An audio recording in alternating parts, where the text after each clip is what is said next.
Jonathan Lee Riches investigates continuous coverage of the Trump shooting in Butler, Pennsylvania. Do we have a second shooter, folks? Is there a conspiracy going on? This individual right here, he's a journalist by the name of George Webb, and he's been making some interesting videos, and this one I want to share with all of you. He's at the water tower. We've been hearing a lot about the water tower behind the grandstands where Trump spoke, where this mass shooting occurred. Webb shares some interesting stuff. Possible second shooter. We've talked about the theory of a possible second shooter. I don't know, folks. I just don't know. I've spoken to people at the scene, and they're not sure if there was a second shooter or not, but a lot of people are saying there was. I want you to listen to this guy right here. I want you to listen to this clip right here. He is boots on the ground, and we are monitoring what he is putting out, and it is fascinating to hear. Check it out right here. Okay, hello everyone. George Webb here, following up on our water tower story, our Clairton story as well, our Clairton, Clairton. If you remember in my earlier episode this morning, we drew a line basically between the two people that were victims, these trees being the victims.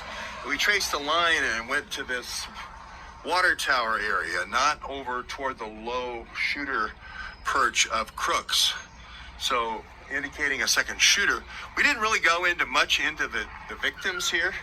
We didn't go into the victims much, but one of them, well, it turns out there was a whole Pittsburgh police section. There's a whole Pittsburgh police section to the event, at the Trump event, 10 officers being sent from the Pittsburgh section. And what's even more interesting is those folks trained at the Clairton facility. Not only did the Pittsburgh contingent that was injected into this Butler event train there, but also ICE, the folks that do the border patrol and so forth, and then also DHS trained at that facility.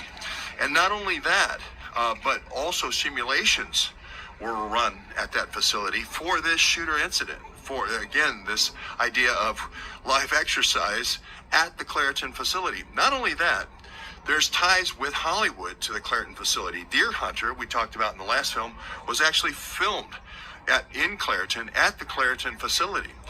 And we know that there are Hollywood connections. We know there are Hollywood connections, as you remember, with the Rails Brothers. The Rails Brothers winning winning an Academy Award.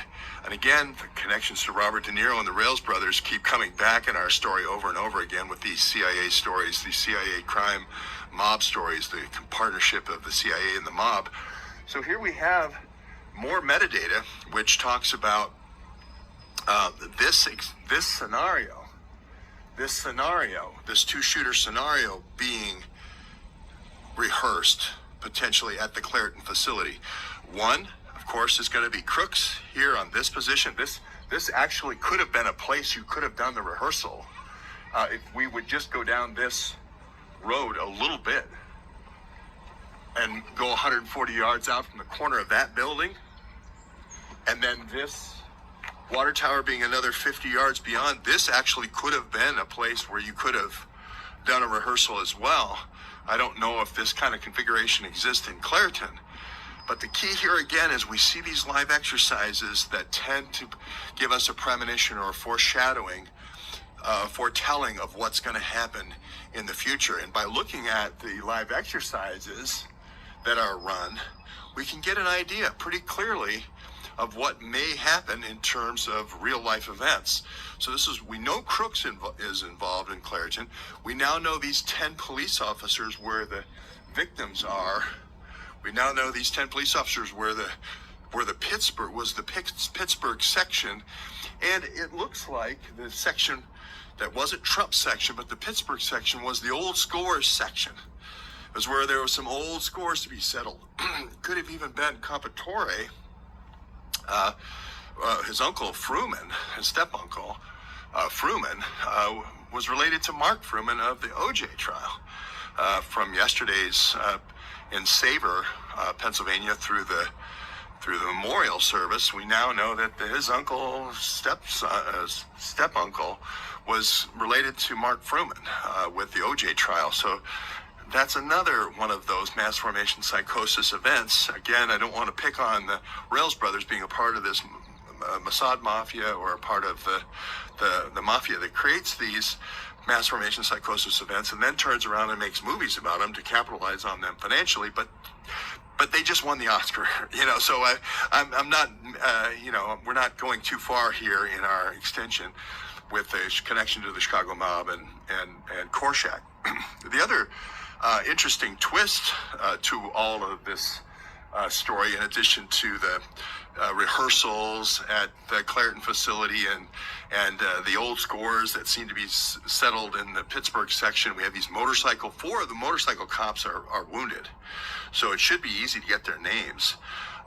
And again, you have this kind of cook's broth or too many cooks in the kitchen confusion that seems to be the recurring theme in all of these shootings. He said, she said, and that's kind of the excuse that tends to be put out with these events. We'll keep following the events here, but the connections just keep coming up. The Rails brothers with the Danaher, you remember the pump and dump, they're getting into all of the detection technologies around COVID with all the pump and dump schemes with Danaher, and now we have crossover between the Danaher executives and the American Glass research executives with knowledge. That building that the shooter Crooks shot from, which is now being an FBI crime site where they're going into all the computers and extracting all the information from the computers, all the research with these self-extracting thumb drives, that was just sold 4 months ago to Raytheon. So this is, there's some industrial espionage going on in the background here as well. We'll keep following it for you here in Butler, Pennsylvania. Okay, folks, we didn't start the fire type of thing going on here. What is up with that? I see a lot of connections of connections of connections. Is he legit or is he not? Do you believe a second shooter? You might believe a second shooter, but you might not believe what that guy said. His name is George Webb. He has a big following, and people seem to be following what he's doing online, boots on the ground and at that location. I find it interesting about all these connections he's saying with Hollywood and the Clareton Sportsman Club and the acting and police officers from Pittsburgh there.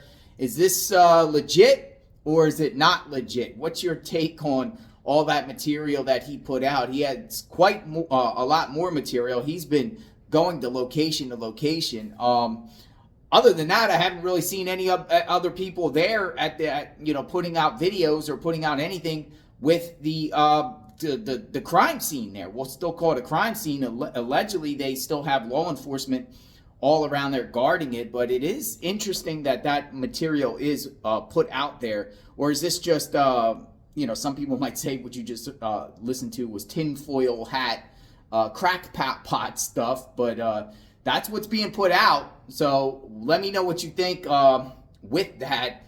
Interesting. We will continue to keep you informed of different people and different perspectives about this terrible, terrible tragedy that occurred in Butler, Pennsylvania. We still don't know a lot. We're only scratching the surface here and peeling the onion, no stone left unturned.